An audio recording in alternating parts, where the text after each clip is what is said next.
But the next question was, should she put down a deposit? So remember, she's got 90,000. She's going to put down 60 to cover all those costs. That's leaving her with 30,000. But she knows that there's repairs that need to happen at the house. There's a door that needs fixing, and there's a couple of things. So she knows she needs a little bit of money for that. Fine. But then we said, well, should you put down like a 20,000 Rand deposit? But my concern was she leaves herself with no emergency fund.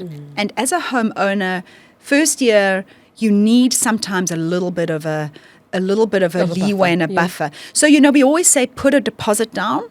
But I said to her, you know what, go ask the banks for 2 quotes, one with a 20,000 Rand deposit and one without.